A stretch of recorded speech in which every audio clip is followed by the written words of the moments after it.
Terpujilah Allah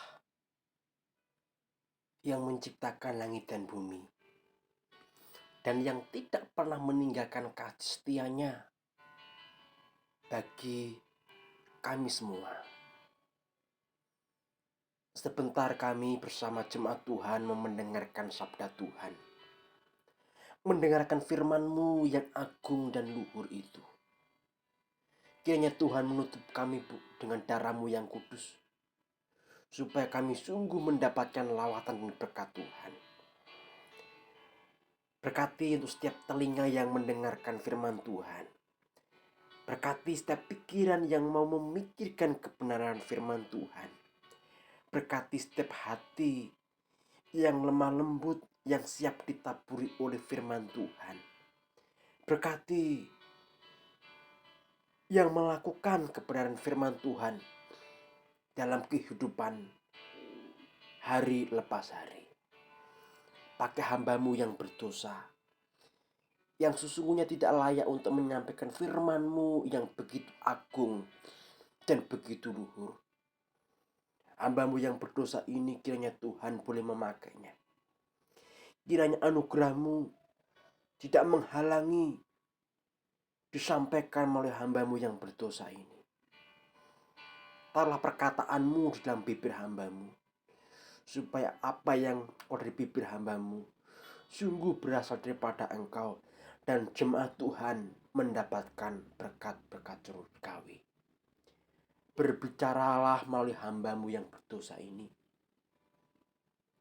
Hamba bersama jemaat Tuhan siap untuk mendengarkan firman Tuhan. Amin. Shalom Bapak Ibu, puji nama Tuhan, kita bisa bertemu di dalam ibadah raya, ibadah umum, GSPI Dadapan, walaupun di dalam bentuk virtual. Nah, 2 bulan berturut-turut kita telah belajar mengeksposisi kitab 1 Yohanes. Nah, kalau kita belajar mengamati khotbah-khotbah selama 2 bulan ini, kita menemukan bahwa cinta menjadikan pokok bahasan yang paling banyak di dalam kitab 1 Yohanes ini, saudara. Namun walaupun demikian, masih ada kesalahpahaman pengertian cinta. Masih ada orang yang tidak tahu apa itu cinta. Padahal cinta adalah satu kebutuhan utama di dalam hidup manusia yang harus dipenuhi oleh setiap insan.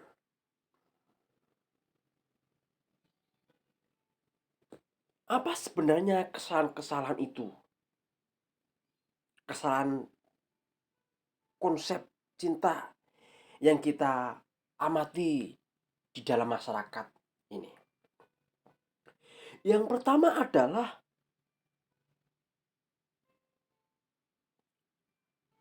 kepalsuan.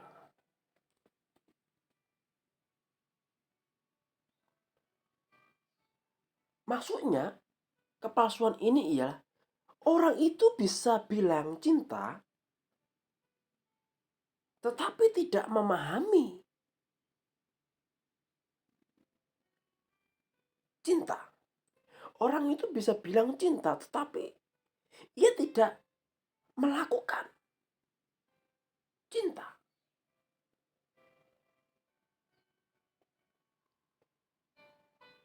Ini kesalahan konsep cinta, yaitu kepura-puraan, kepalsuan, hanya ada di dalam bibir saja, mengatakan cinta tetapi tidak mencintai.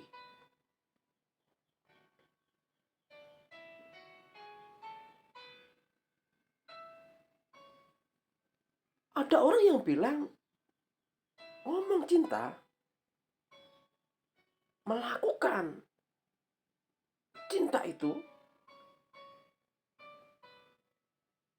menerapkan cinta itu, tetapi dengan motivasi ingin menguasai, ingin mengontrol orang yang dicintai. Itu.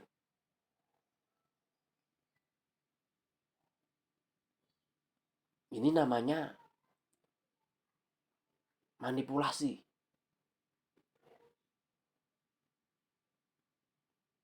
Yang lebih ngetren sekarang, zaman sekarang ini adalah istilah bucin, yaitu buta cinta. Mereka memiliki perasaan cinta tanpa kontrol dan tidak mengendalikan perasaan. Dan orang ini biasanya tidak dapat membedakan mana ini yang benar, mana ini yang salah, mana ini yang boleh dilakukan, mana yang tidak boleh dilakukan. Ini namanya itu buta cinta.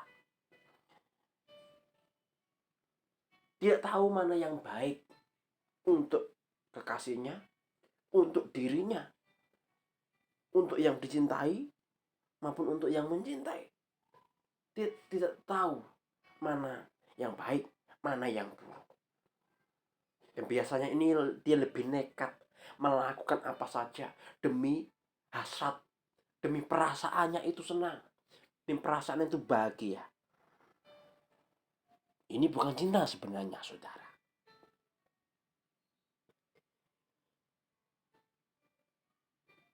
Ada pula orang yang mengungkapkan perasaannya dengan kata-kata yang romantis, dengan kata-kata yang indah, bahkan melakukan segala sesuatu berdoa, tetapi dia tidak mengambil komitmen, tidak berani mengambil komitmen. Mereka sudah melakukan hubungan jauh, tetapi dia tidak mengambil komitmen. Ini sebenarnya cinta yang rendahan, romantis yang rendahan.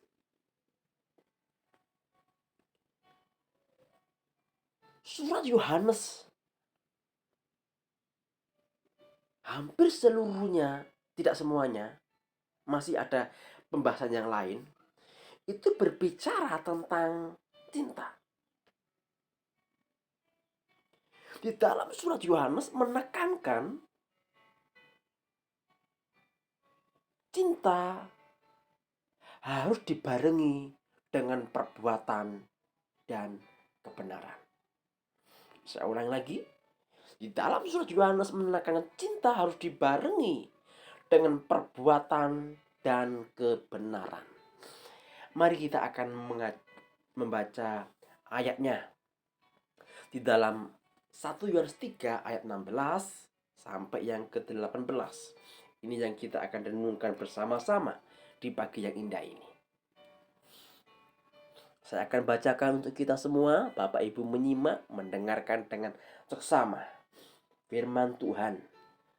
Demikianlah kita ketahui kasih Kristus, yaitu bahwa Ia telah menyerahkan nyawanya untuk kita. Jadi kita pun wajib menyerahkan nyawa kita untuk saudara-saudara kita.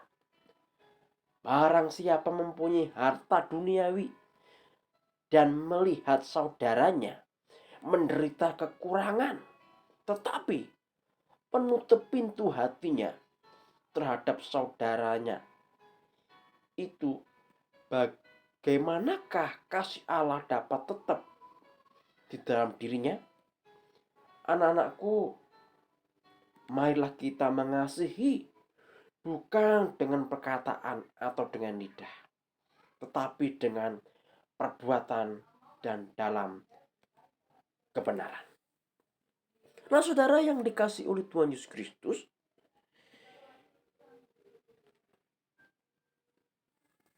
kalau kita melihat konteks teks yang kita baca pada pagi ini, ada dua konteks yang harus kita pahami untuk mengerti bagian apa yang kita baca pada pagi ini. Yang pertama adalah ayat 13, dunia membenci kita. Ya, dunia membenci kita.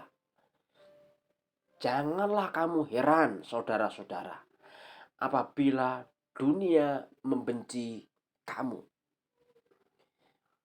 Ini merupakan suatu tantangan dari luar. Karena dunia membenci kita, maka kita akan menderita. Di dalam suatu penderitaan, orang yang menderita itu butuh namanya perhatian, butuh namanya dorongan, butuh namanya kekuatan, butuh namanya cinta, kasih. Maka Yohanes menekankan di dalam suatu penderitaan harus saudara-saudara, orang percaya harus mengasihi, mencintai satu dengan yang lain. Karena penderitaan dari luar. Bukan hanya itu saja, saudara. Tantangan bukan hanya dari luar saja, tetapi di dalam juga ada tantangan. Ayat 15. Setiap orang yang membenci saudaranya adalah seorang pembunuh manusia.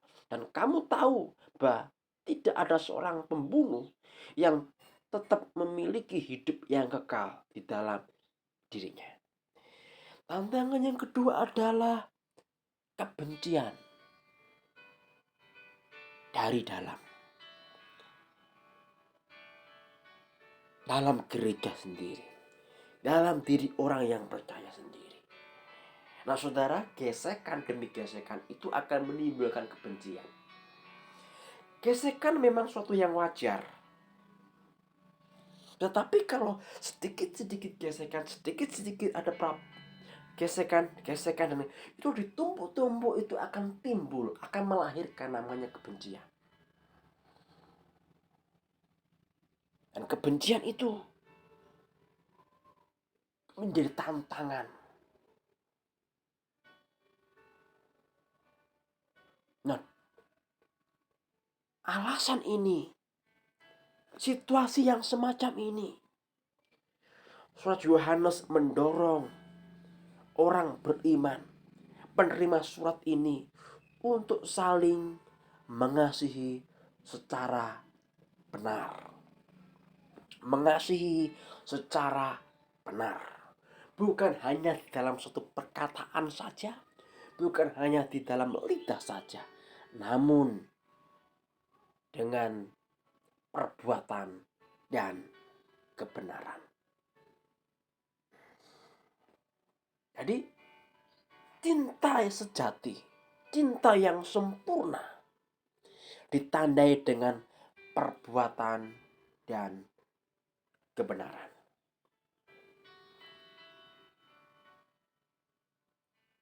Anak-anakku, marilah kita mengasihi, bukan dengan perkataan atau dengan lidah, tetapi dengan perbuatan dan dalam kebenaran. Dengan perbuatan dan dalam kebenaran. Garis bawahi kata perbuatan dan kebenaran. Saudara, penulis surat Yohanes bukan mengatakan romantis itu tidak penting, tidak mengatakan demikian. Karena di dalam Injil Yohanes, penulis yang sama, surat Yohanes maupun kitab Injil Yohanes ditulis orang yang sama, yaitu Yohanes, juga pernah berbicara Sama seperti Bapa mengasihi aku, demikian juga aku mengasihi kamu. Itu diucapkan, diutarakan. Jadi mengungkapkan perasaan itu sah-sah saja. Dan Yohanes tidak melarang hal itu. Karena dia juga memberi contoh. Mengutarakan itu. Jadi Yohanes tidak melarang kita romantis. Memang kita perlu romantis dengan pasangan kita. Ingat, dengan pasangan kita. Sekali lagi, dengan pasangan kita. Kenapa? Karena agar keluarga kita harmonis di dalam keluarga. Karena kebanyakan dan hampir istri itu sukanya itu dirayu, saudara, dipuji, disayangi. Jadi perlu untuk mengucapkan itu supaya keluarga itu harmonis. Tetapi yang perlu kita ingat adalah bahwa cinta kita harus disertai dua hal ini, yaitu perbuatan dan kebenaran. Jadi cinta itu harus dibarengi dengan perbuatan dan kebenaran. Tanpa perbuatan,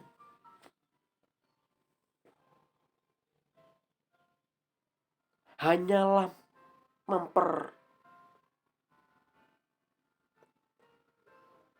mempermainkan perasaan. Dan cinta tanpa kebenaran hanyalah penipuan perasaan.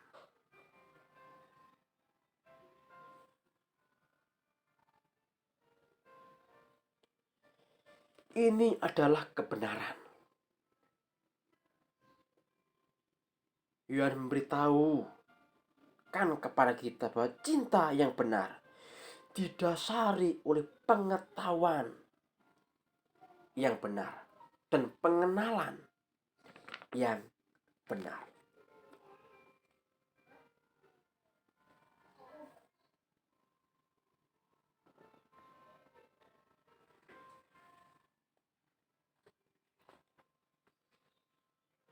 Saudara, karakteristik cinta yang sempurna, karakteristik cinta yang sejati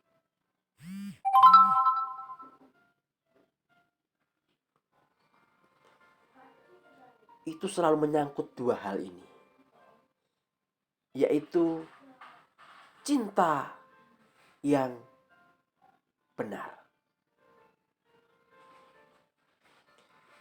Demikianlah kita ketahui. Nah, kata ketahui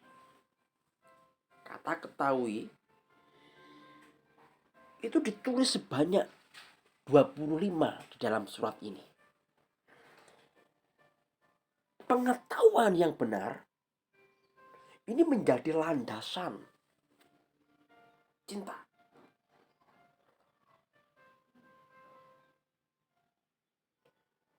Cinta harus didasari dengan pengetahuan yang benar.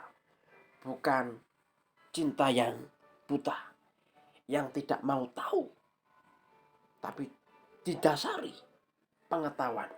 Pengetahuan adalah pengetahuan yang benar. Yohanes memberitahukan kepada kita bahwa cinta yang benar didasari oleh pengetahuan yang benar dan pengenalan yang benar. Nah, cinta yang benar cirinya adalah memiliki standar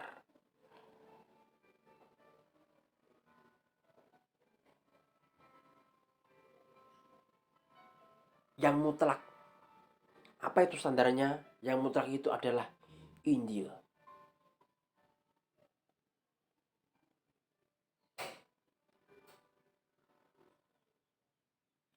Dikatakan di sana ayat 16, yaitu bahwa ia telah menyerahkan nyawanya untuk kita.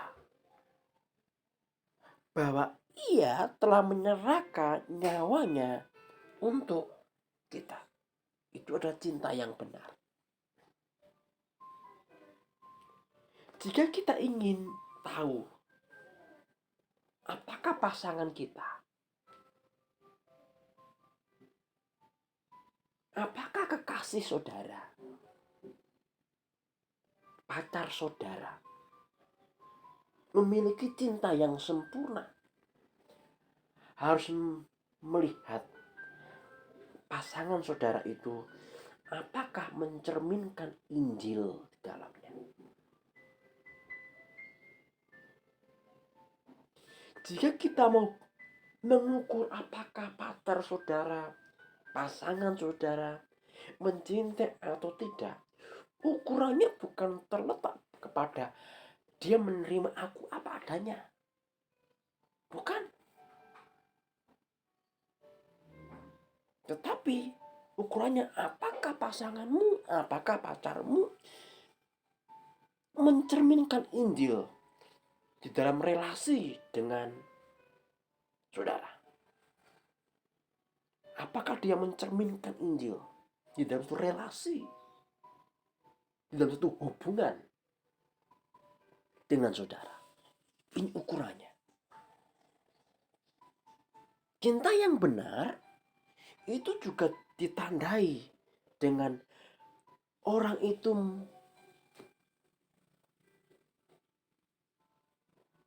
bertanggung jawab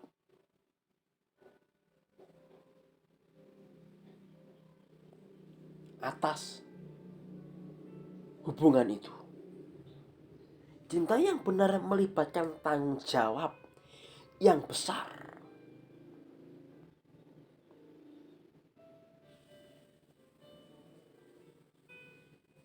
Dikatakan di sana, jika kita pun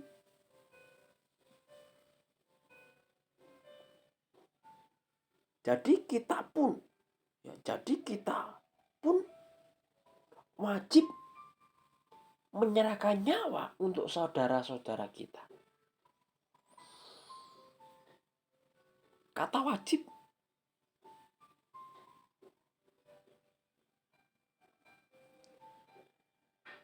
itu memiliki pengertian hutang. Kata wajib itu bisa berarti hutang.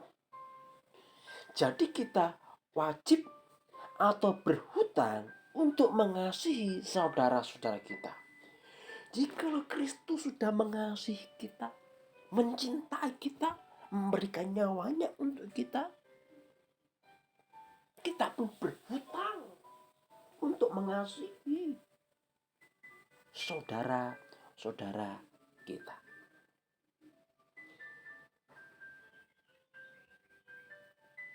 Ini bukan berarti Kristus itu berhutang kepada kita. Tetapi Kristus memberikan nyawanya mengasihi kita. Bukan karena dia berhutang kepada kita, tidak. Tetapi kitalah yang perlu kasih itu.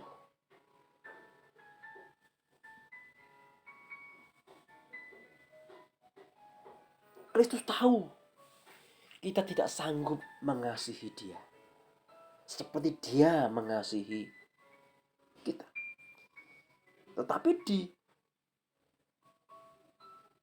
Tetapi ia menuntut kita untuk mengasihi saudara-saudaranya sama seperti dia mengasihi kita.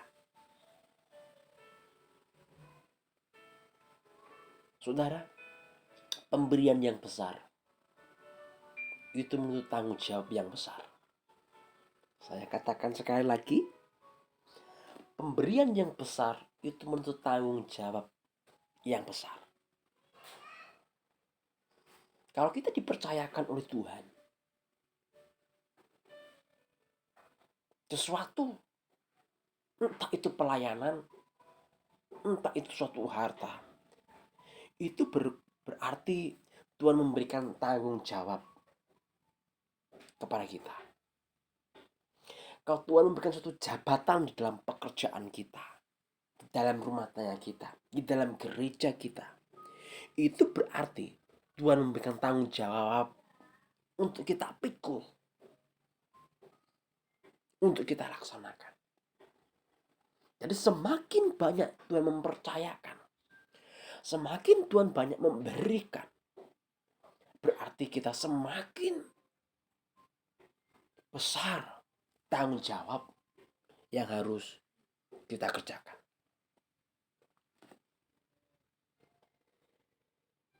Cinta yang sempurna ditandai dengan cinta yang nyata. Saudara sekalian, kita memiliki kemampuan dan kesempatan untuk memberikan pertolongan bagi yang membutuhkan. Dan semua orang percaya itu memiliki kemampuan, memiliki kesempatan yang sama untuk menolong, untuk meringankan beban saudara kita.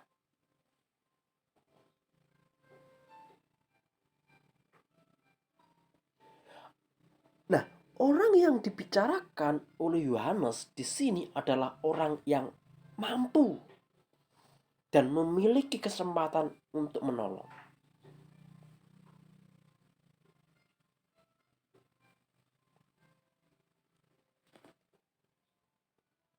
Dijelaskan di sana,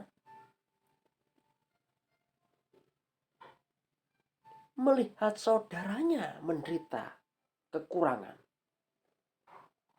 melihat saudaranya menderita kekurangan.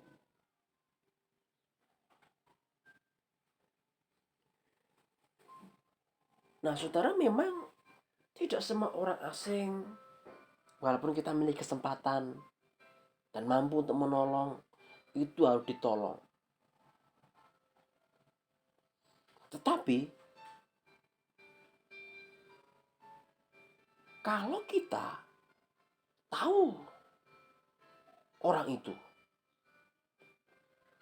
tahu orang yang kita tolong itu pasti dia membutuhkan dan kita wajib untuk menolong.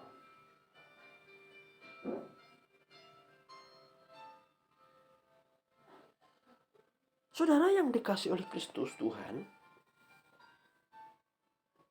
dengan memberikan pertolongan untuk orang yang membutuhkan pertolongan, sesungguhnya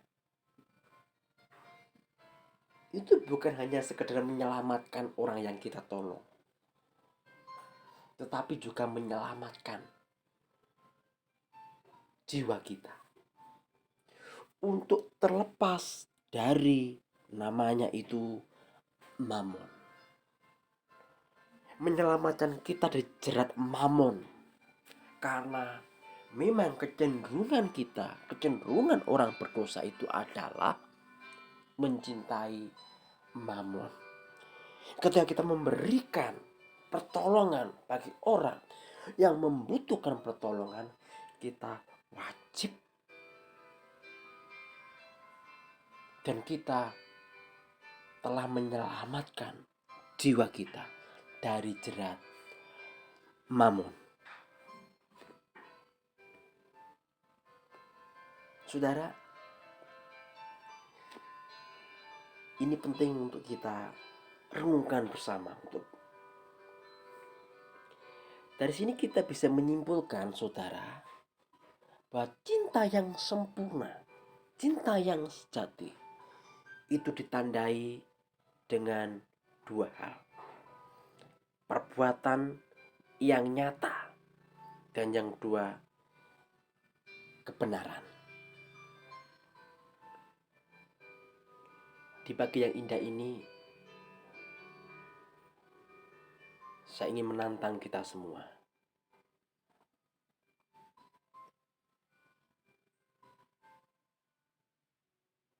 untuk berlomba-lomba mengasihi, mencintai, memperhatikan, mendorong saudara-saudara kita yang sedang dalam kekurangan, yang membutuhkan uluran tangan kita. Bukan hanya dengan sekedar perkataan, mendoakan saja. Tetapi mari kita ringan tangan untuk menolong, untuk memberikan bantuan bagi mereka. Saudara, mari kita belajar bersama-sama untuk melakukan panggilan ini. Mengasihi saudara-saudara dengan perbuatan dan kebenaran. Tuhan Yesus memberkati kita semua. Amin. Mari kita berdoa. Sungguh hati kami mengucap syukur Tuhan, karena Engkau sungguh baik, mengasihi kami begitu rupa, begitu indahnya. Namun kami sering gagal untuk menerapkan kasih itu ya Tuhan. Biarlah melalui firman Tuhan pagi ini, di minggu yang indah ini, boleh menolong kami untuk saling mengasihi, mencintai saudara seiman, saudara-saudara yang membutuhkan uluran tangan kasih-Mu. Berikanlah mata seperti mata-Mu ya Tuhan, supaya kami boleh melihat orang-orang yang sedang dalam kekurangan penderitaan. Berikan hati seperti hati-Mu yang memiliki belas kasihan untuk saudara-saudara kami. Dalam Kristus Tuhan, Hamba berdoa dan mengucap syukur. Amin.